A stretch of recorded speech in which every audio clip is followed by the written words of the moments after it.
unlike the renewable energy, ambayo tayari ipo, which in fact exists as we speak. Kwa tunachoweza kufanya ni kuchukua tu sehemu, So we can just take part of that ya eneo hilo, in that particular sector. Na niwafundishe kwenye biashara tunapopambana na wakubwa. And in business, when we compete with established business tycoons, tunajipanga kuchukua ka sehemu ka biashara yao. We normally try as much as we can to take part of their business. Hatuchukui biashara yote. We do not compete with them entirely.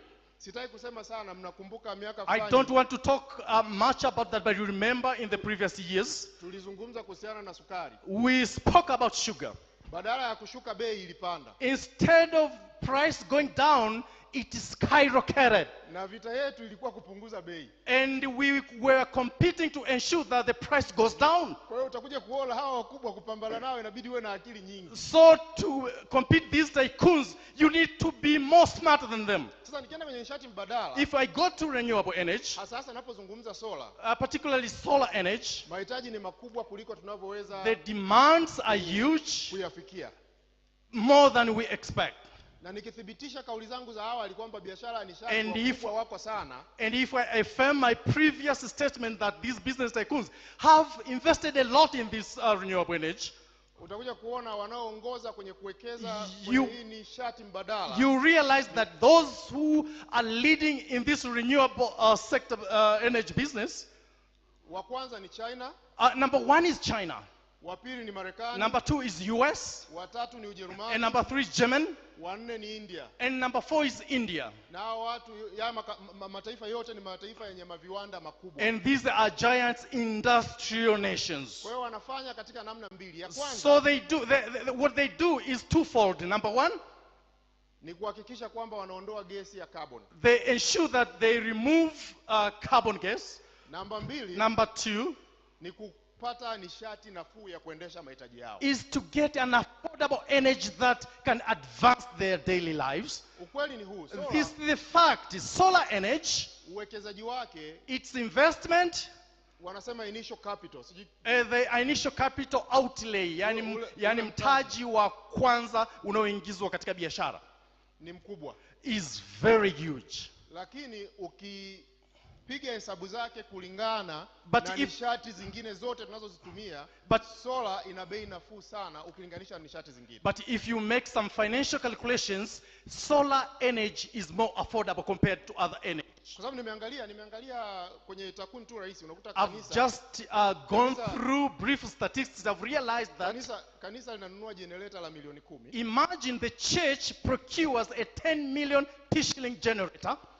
Lakini ukiwekeza kwenye solar pesa hiyo, but if you invest in solar energy using the same capital outlay, utakuwa umewekeza maisha. You will definitely have a lifetime investment. Kwa sababu hautanunua mafuta. This is the fact. You will get away from fuel. Hautakuwa na gharama nyingi za service ya generator. The servicing the generator, the cost related to that will be put away.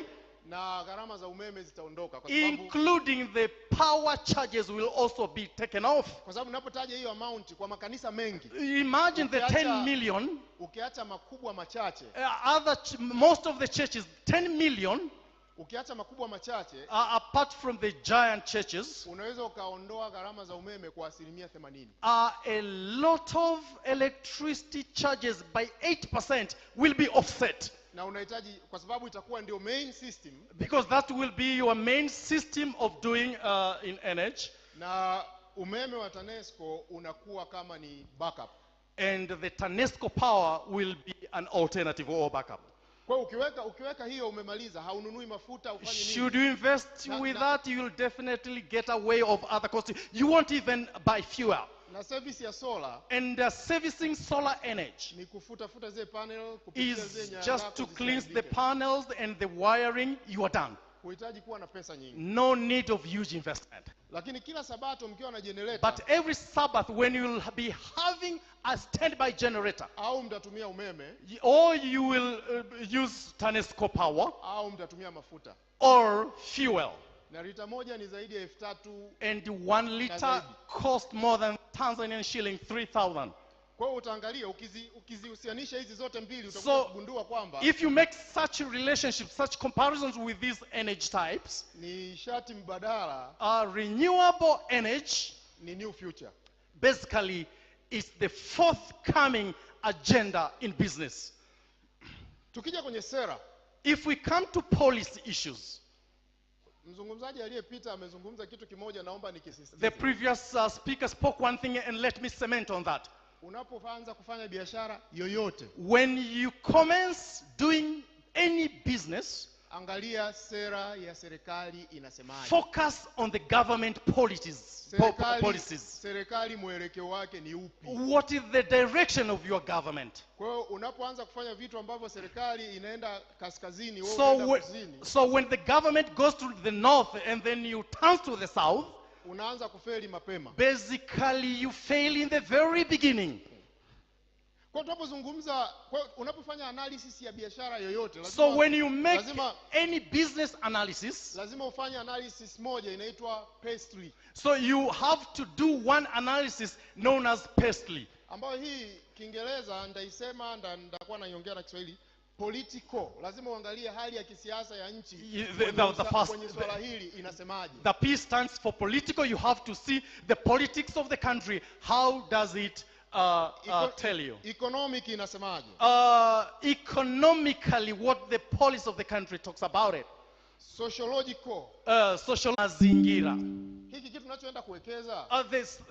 Your investment. Mazingira kinakubalika? Is it environmental friendly? Kwa ukishaangalia vitu hivyo vyote, ukiangalia hiyo. After focus all these things we have just mentioned in the pastel model, ukirudi kwenye nishati mbadala, when you go back to renewable energy, inafiti hapa. It fits here so well. Mheshimiwa Rais walikuwa Dubai, walikuwa na mkutano mkubwa sana wa uwekezaji wa masuala ya mazingira. Excellence.